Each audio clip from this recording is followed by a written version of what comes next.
Karena dia cemburu, seorang suami tega menghabisi nyawa istrinya, lalu mayatnya dicor di dalam rumah.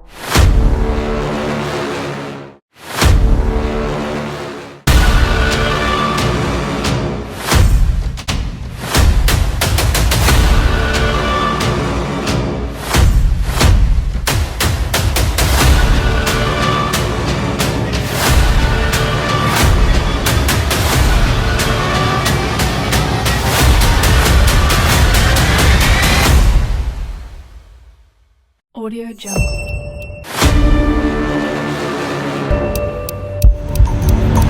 Audio Jungle. Audio Jungle.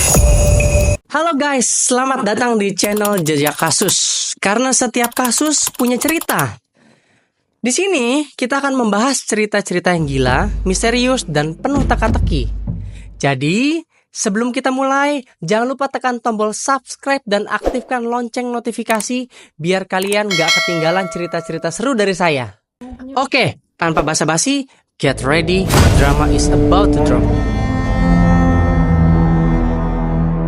Kita akan membahas kasus di mana mayat seorang istri dicor oleh suaminya.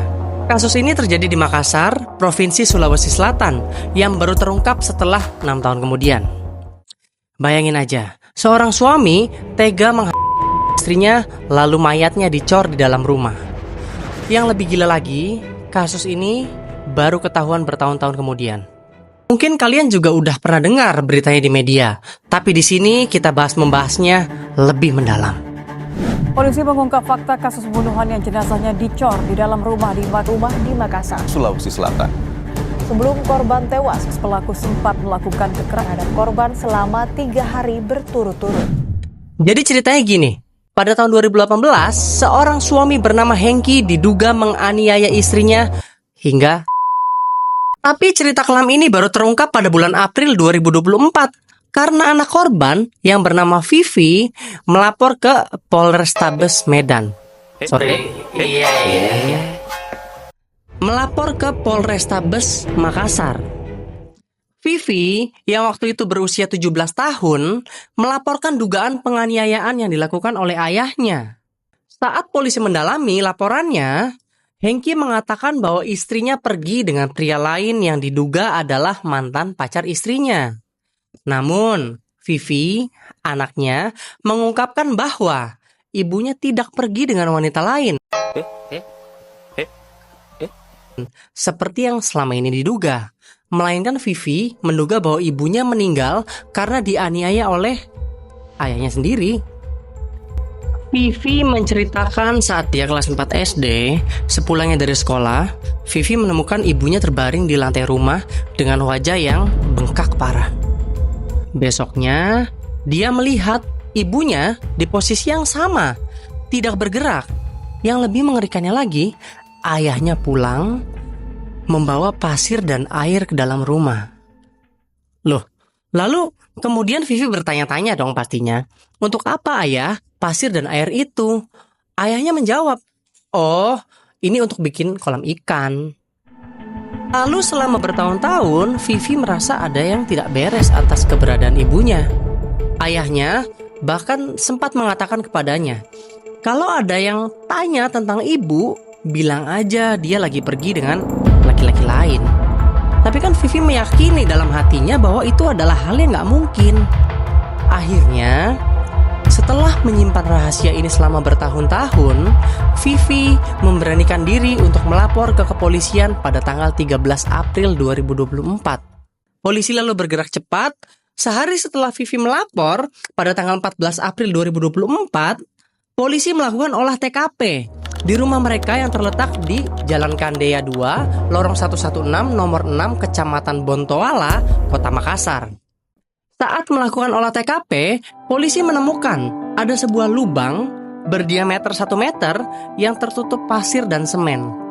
Lalu pihak kepolisian membongkarnya. Saat dibongkar, benar aja, di dalamnya terdapat tulang belulang manusia. Gila banget guys.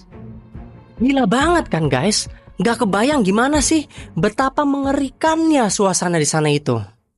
Gak lama kemudian polisi bergerak cepat menangkap Hengki di rumahnya yang lain di Jalan Dayang Tata, Kecamatan Tamalate, Kota Makassar untuk pemeriksaan lebih lanjut. Hengki akhirnya mengakui semua perbuatannya.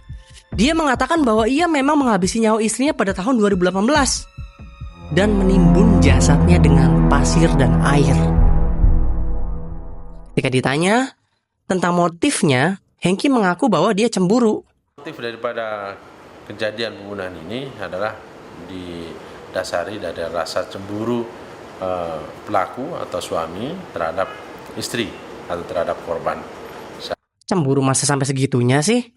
Karena dia cemburu, karena dia curiga istrinya berkomunikasi dan bertemu dengan mantan pacarnya. Pas Hengki konfrontasi dan menuduh istrinya menjalin hubungan lagi dengan mantannya, istrinya tidak mengakui. Karena emosi, Hengki pun menganiaya istrinya menggunakan tangan dan balok kayu ke bagian dada sampai istrinya.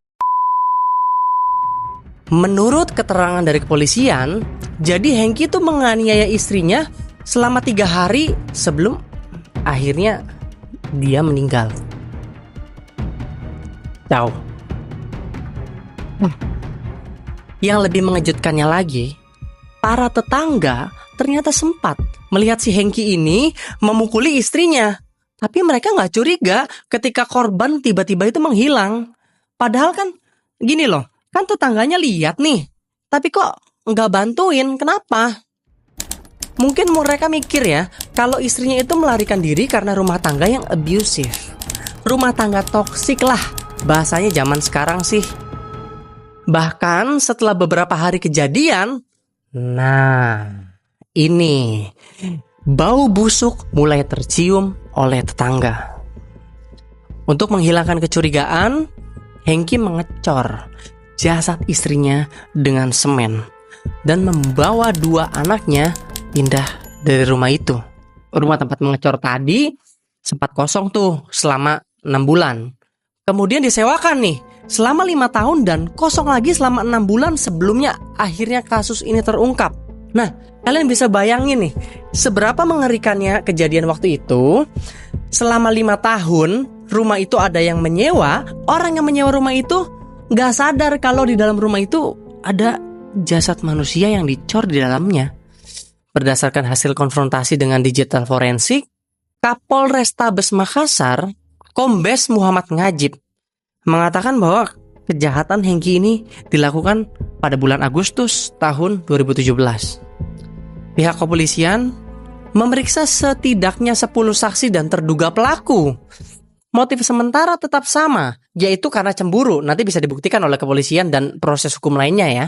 Penyidik juga memberikan DNA dari korban untuk memastikan bahwa tulang belulang itu memang istri dari si Hengki ini. Polisi juga memeriksa kondisi kejiwaan Hengki dan melakukan pendampingan konseling untuk kedua anak Hengki.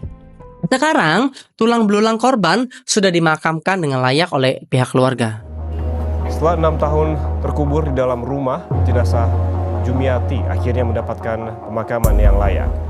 Dari kasus ini, saya tuh benar-benar berpikir banget, kok ada ya suami yang tega menganiaya istrinya sampai hanya karena negative thinking gitu loh guys terhadap pasangannya. Di awal mereka menikah itu pasti kan karena saling mencintai, menyayangi. Kalaupun cemburu, nggak sampai segitunya juga kali.